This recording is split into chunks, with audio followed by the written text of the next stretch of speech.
Welcome back to another edition of the Disney Dish podcast with Jim Hill. It's me, Len Testa, and this is our show for the week of December 30th, 2019. Happy New Year.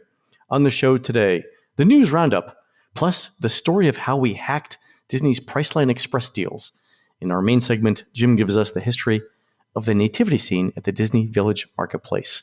Let's get started by bringing in the man whose suggested New Year's resolution is to stop blaming everyone else for your problems. Instead, pick one person and pin everything on them. It's Mr. Jim Hill. Jim, how's it going? Well, Glenn, and that man is Kilgore Trout. One specific person. I'm sorry, I've been kind of on a Kurt Vonnegut run lately, especially when it occurred to me to... Have you ever read any Vonnegut? Because one of the running themes of the Vonnegut books is the Ramjack Corporation, which owns 19% of America. And he would do this. We call it Halliburton these days, Jim. Well, actually, I was thinking more to the effect of Exxon, which is owned by Mobil, which is owned by the Ramjack Corporation. Okay. And these days, you'd have to update it together with Exxon, which is owned by Mobil, which is owned by Ramjack, which is owned by the Walt Disney Company. Okay, so, yes, got you. Yeah. A fully owned subsidiary. There we go. All right, Jim, let's do a quick shout out to subscribers over at disneydish.bandcamp.com. Thanks to new subscribers John S., M. Schmidt, and Jedi R., and longtime subscribers Tara, Dave, and Hang the Code. True story, Jim. These folks are the stunt doubles and personal assistants for the characters at Disney Junior live on stage at Disney's Hollywood Studios. I am told that Doc McStuffins specifically asks for Tara to make his 3 o'clock martini every day, because you know how actors are, Jim. You open a door to a whole new side of the... Where do I get these news items? They just keep coming in, folks. There we go. So. All right, folks, let's do the news. Jim, first up, it's a new week, so that means Disney has changed its boarding group procedures for the Rise of the Resistance ride. Are you familiar with this? Yeah, I mean, I'm still seeing thousands of people show up at the pre-dawn in hours, but Disney, this is their effort to sort of mitigate that situation, right? Right. So the first couple of weeks that the ride was open, the advice that we gave to people was get there 2 hours before the park's official opening. So if the park's official opening was 7, Disney was actually opening the park at 6, which means if you got there at 5, you would be among the first people into the park, and you had to be in the park to use the Disney My Disney Experience app to get a boarding group to be able to ride the ride. So basically it was first come, first serve. And Disney made a couple of changes to this along the way, but to their credit, they recognized that over the Christmas and New Year's holidays, people are paying top dollar for their vacations. It's the most expensive time of the year. It's also the most crowded time of the year. It's also the coldest time of the year. It's been chilly here in Orlando the last couple of weeks. So you don't want your biggest spenders having to wake their kids up at 4 o'clock in the morning and go stand out in the cold for 2 hours to ride the newest ride. So Disney's solution to this was the following. The park's official opening time is still going to be 7 a.m. or whatever it is over the next couple of weeks. They will still unofficially open the park an hour before that. So let's say 6 a.m. However, you won't be able to join a boarding group for Rise of the Resistance until the official park opening time of 7 a.m. or whatever it is. So that means that you don't have to arrive at the park 2 hours in advance. Now, if you get there an hour in advance and you get through security and you're actually in the park, and you should be, by the way, within an hour. If you're there an hour in advance, you can enter the park and then everyone joins a boarding group at 7 a.m. I will say also, Jim, that the ride has been running more reliably over the last week. So they're easily getting through the 120 boarding groups a day that they normally do. In fact, some days they go well beyond that. And they've also added alternate boarding groups or contingency boarding groups. So these are boarding groups that will get on in the evening, assuming the ride has run reliably throughout the day. So let's say you get there like at 7:30 a.m. And there are still boarding groups available, or let's say 7:45 a.m. or 8 a.m. There'll still be some boarding groups available, but they might be these contingent boarding groups where if you come back in the evening, you might still have a chance to ride. So you still have to be in the park by 8 a.m. to get into a boarding group with any sort of guarantee, right? It's not like you can show up at noon or 11 a.m. and expect to ride the ride. I don't think that's going to happen, especially over this past week, the week between Christmas and New Year. But Disney's done what they can to make sure that you're not standing out in the cold for an extra hour, and that everybody who gets to the park around opening time has a fairly reasonable chance of actually riding the ride. So I think that's good, right, Jim? I mean, I agree. Yeah. I agree. And do we have a sense yet of what sort of capacity does this thing have an hour now? I'm told 1,700-ish theoretical hourly capacity. They haven't gotten anywhere near that. I don't think they've broken 65% of that on a regular basis. Okay. So still a ways to go. And you can tell that, right? When you're in the ride, when you're on the Star Destroyer, there are a bunch of spots, like not numbered spots, but colored spots that you stand on where you go into the interrogation cell. And in general, you can tell that some of those aren't being used on a regular basis. Like there are some parts of that hallway, that L-shaped hallway, that simply aren't being used. Right? They're not. They're never positioning people on there, so the ride's not running quite at capacity yet. Okay.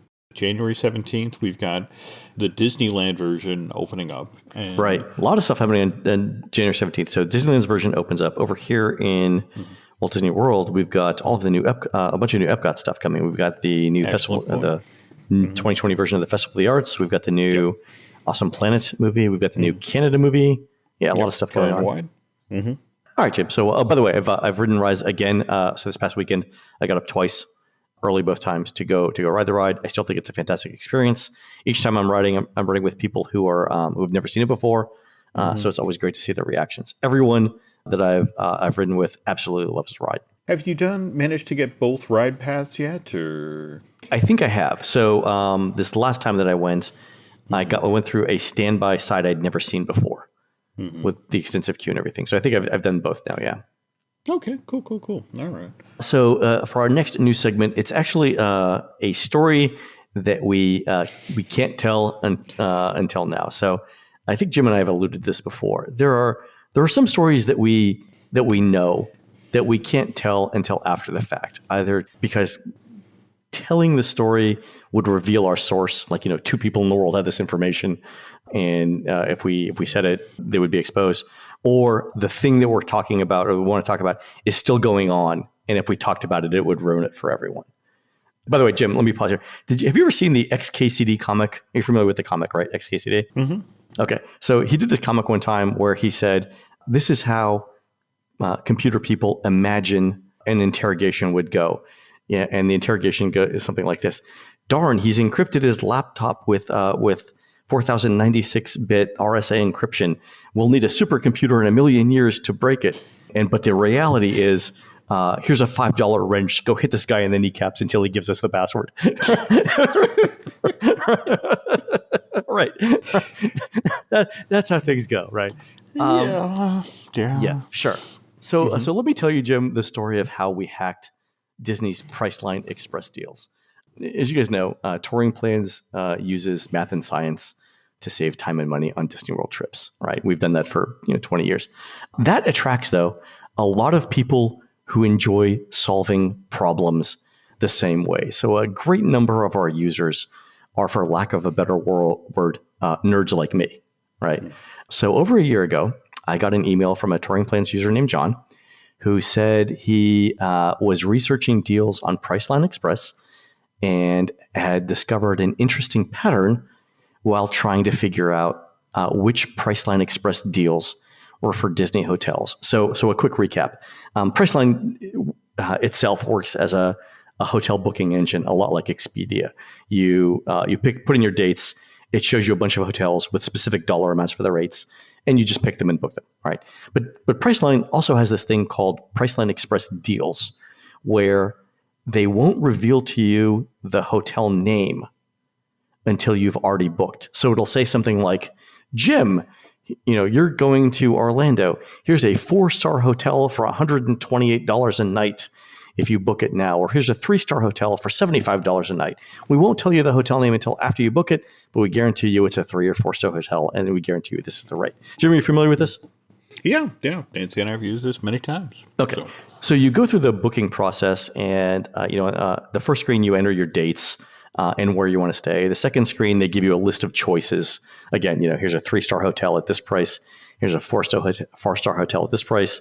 Here's a 3-star villa, at this price, and so on. And then once you pick one of those, You go to the booking screen where you actually enter in the names of the people staying with you, and there's a big confirmation button and you enter in your credit card information, and you basically you click to book. Okay. So anyway, this last screen is the one where if you click the button, you actually buy the hotel room. So John had started digging into the code, the HTML code that's used to display that last page on your web browser. And in among those hundreds and hundreds of pieces of data on that page, John had found a field called encrypted hotel name. And John noticed that there were certain patterns in this field, and he thought that he could crack the code, as it were, right? So let me just say, by the way, I have no personal knowledge that John ever worked for a 3-letter government agency. For all I know, the time that he spent in Eastern Europe as a management consultant was actually spent doing actual consulting for actual companies. And his parents taught him those 11 Slavic dialects that he occasionally lapses into when he talks. Totally normal, right? Yes, of course. He almost certainly, as far as I know, Jim, does not have in-depth knowledge of cryptography or access to a world-class supercomputer, because that would just be crazy, right? Okay. Sure. You got to get the disclaimers out of the way early, Jim. There we go. You're covered, Len. Okay. Please proceed. So anyway, John figures out that all Disney hotels in this Priceline Express encrypted hotel name field, they all begin with the same set of characters. And those characters are the following: 12 DE 4B CA 1A E3 D1 FF. So it appears to be a 32-byte code, according to John, where each byte represents a letter. In this case, 12 represents D, the D in Disney, DE represents the I in Disney, and so on. So with that, John figures out how to decode the first 16 characters of each hotel name. So he gets like 80% of Disney's hotels this way, right? So Disney's Caribbean or Disney's Carib, whatever the 16 characters are, pretty much identifies Caribbean Beach as the hotel, right? If it's Disney's Poly, right? We know it's the Polynesian Resort. And he gets like 80% of the hotels this way. And this is where I get involved. So John emails me and he says, hey, I've got this information, but it's not complete because some hotels begin with the same set of letters. So like Disney's All-Star Resorts, right? All-Star Movies, All-Star Music, All-Star Sports. They all begin with the same 16 characters. Same thing with Disney's Boardwalk or Disney's Animal Kingdom Lodge, which can be a couple of different hotels, but they all begin with the same characters. So John asked me, like, can you help me figure out the rest of these? And so I'm clearly not as smart as John is this, right? I'm not going the cryptography route. My solution to John was, I will give you the money to book the hotel rooms, and we could figure out definitively what it is. Like, what is this going to cost us? $1,000, $1,500? I'll give you the money, right? Just for this discount information. So that's what we do, right? So we just book the hotel rooms to figure out the rest of Disney's hotels. So we do. So eventually John cracks all of the Disney hotel data, and he starts a spreadsheet to track these deals every day. And John, by the way, is blogging this for us like once or twice a month. And he's not saying explicitly how to do it. He's giving the most broad hints that he can about how to do it. He's like, well, if you look at this particular piece of information, like maybe the amenities, or you look at the particular location that Priceline is saying, or you look at the number of reviews, whatever it is, you can kind of narrow it down. Now, if you're smart, right? If you're enterprising, you email John and say, hey, I have a follow-up question. And John basically sends you the spreadsheet, right? That says, here's how to tell it definitively, right? So in terms of the deals, right, John starts tracking this all on a spreadsheet. And he's going a year out. He's going well into 2020 on the deals. But the deals are amazing, Jim. Like $41 a night at All-Star Sports, which, let me just put that in perspective. On the last show, we talked about the rates after 9/11. This is in 2019 and 2020, this was lower than that rate 20 years ago. Holy inflation for adjusted. It is by far the cheapest hotel room we've ever seen on Disney property. Animal Kingdom Lodge, $144 a night. Beach Club, $178 a night. I mean, again, rates that would have been great 20 years ago, John's able to get for people in the know this year, right? So again, we obviously we can't share this information with everyone because Priceline Express would have taken it away, right? But if you ask around in the right places on the internet, and you know a couple of people who know a couple of people, you could have learned this trick for yourself. And I'm saying this, Jim, because many of the people who listen to this podcast were told the trick and were sworn to secrecy, and admirably, they kept the secret. You all know who you are, and thank you. But for a long time, it was the absolute best way to get a fantastic deal on a Disney hotel room. And the reason why I'm saying this now, Jim, is because it looks like they took the encrypted hotel name field away for good. So I get to tell the story. I've been wanting to tell the story to honor John and his work for the longest time. This seems like a good time to do it. Again, encrypted hotel name field, I don't think is there anymore. It's been replaced with something else. I will leave you with this, Jim. Have we cracked the new format? Maybe someday we'll tell that story too. Oh. Okay. At this point, this is where the manager in the reservation center, reaches into his desk drawer and pulls out the bottle of scotch. It's like, oh, wow. You've just made somebody's day. And I know, as we're saying this, I know there are people at Priceline Express and there are people in Disney's analytics department who are basically throwing up their hands and saying, every experiment we've tried over the last, 2 years or whatever, and well into 2020 is basically corrupted by this particular thing. That's part of the game, right? That's just it's part of what we do. It's part of what they do. They know how it works. But anyway, hats off to John. Fantastic effort, valuable asset of the TouringPlans community. And I can't say enough about it. It's one of the great stories we've ever done. I love that. I'm happy to share it now. Wow. No, great story. Great story. All right, folks, when we come back, Jim is going to tell us the history of the nativity scene over at Disney's Marketplace Village and how that all started. We'll be right back. Breathe deep. Imagine your legs more limber in Duluth Trading Double Flex Denim.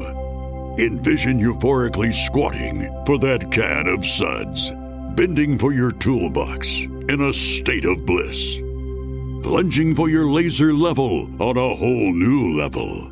Relax and allow the flex to fill you with ability.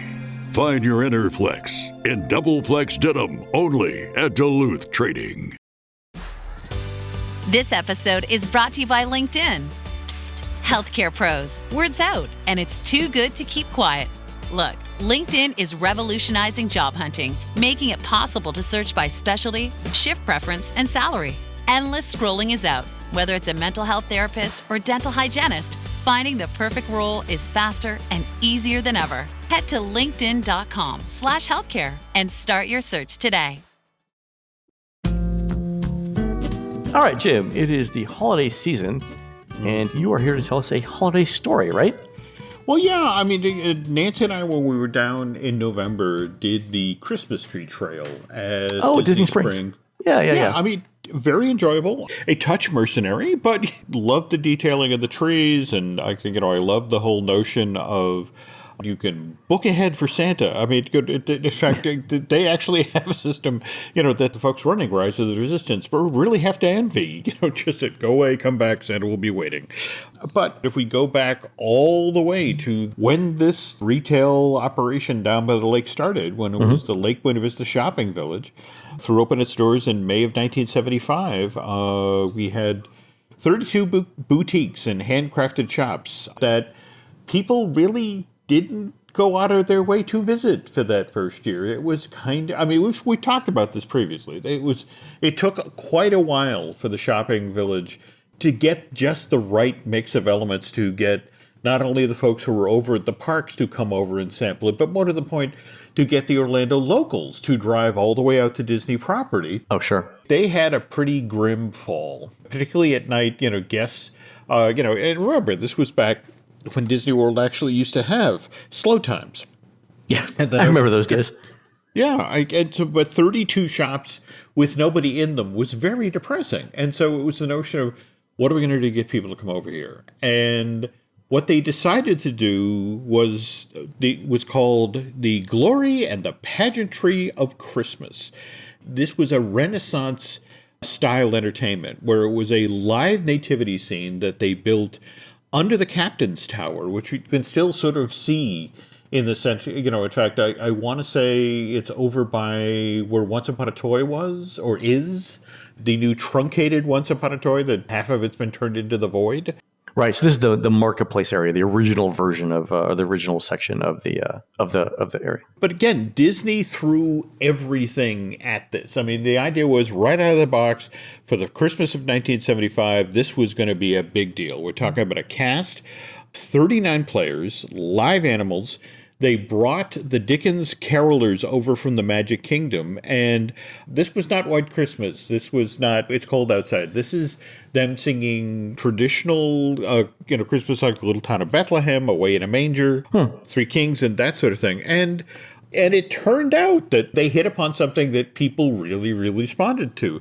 So much so that, so many Central Floridians turned out for this thing that they ended up over the holiday season. They do 3 shows a night. They do really? a 7:30, and a 9:30. They reached out to a lot of local churches who would bring choirs in to perform. What Disney loved is that people would have to line up and get a ticket.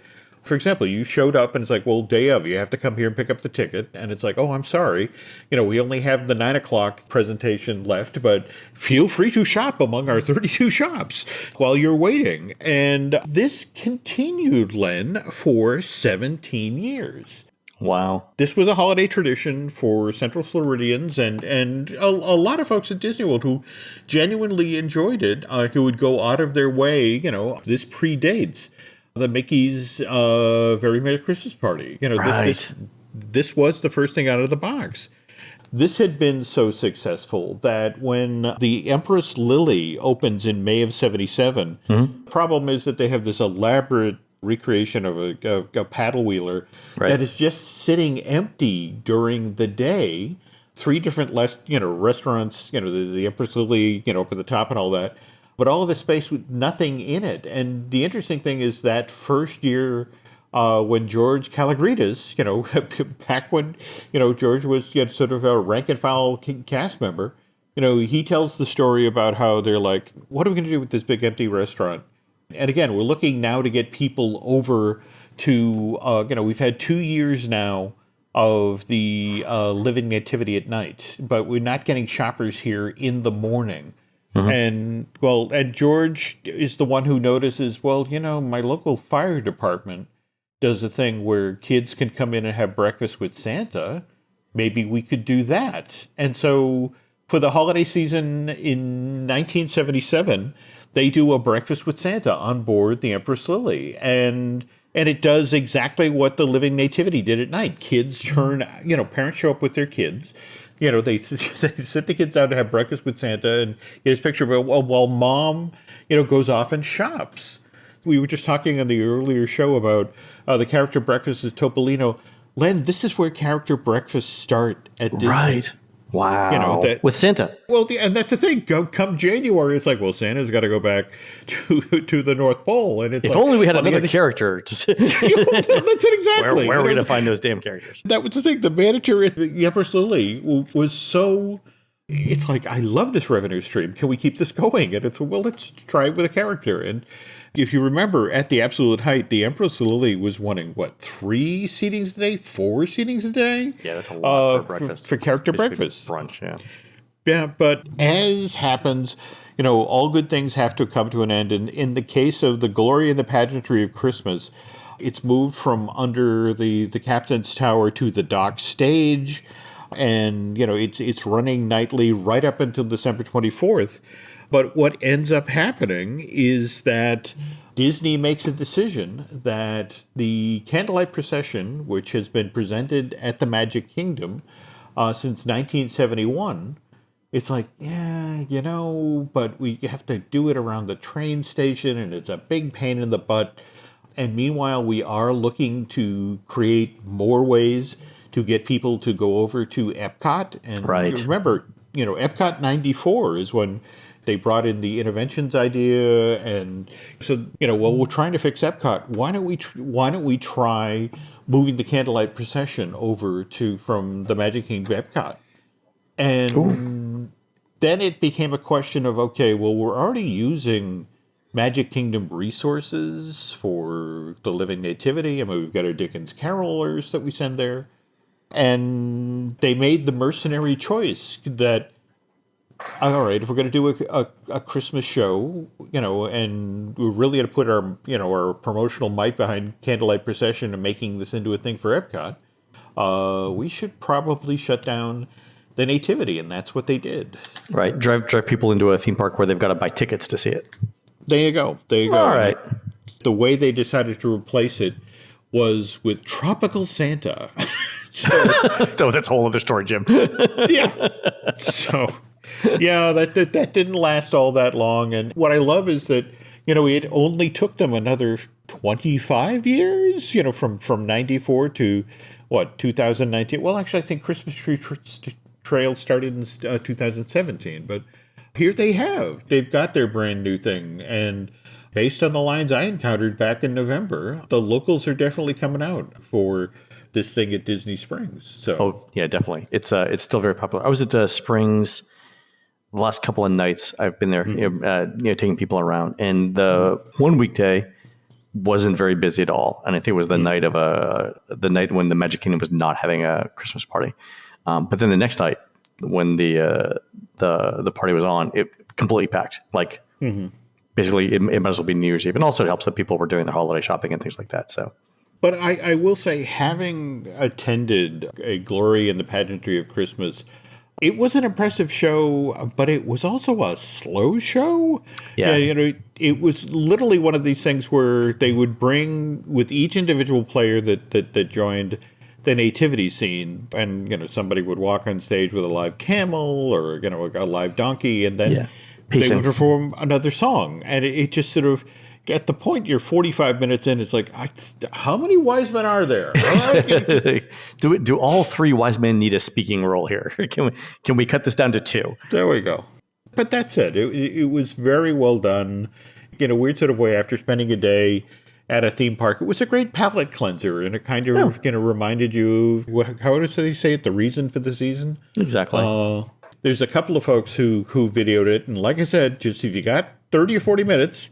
Sit down, enjoy it, but you may want to speed through that recording. So you played it 1.25 times playback, right?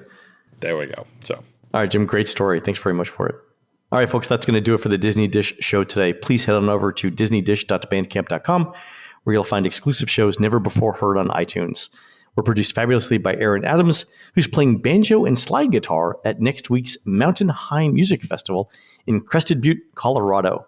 In the meantime, please go onto iTunes and rate our show and tell us what you'd like to hear next. For Jim, this is Len. We'll see you on the next show.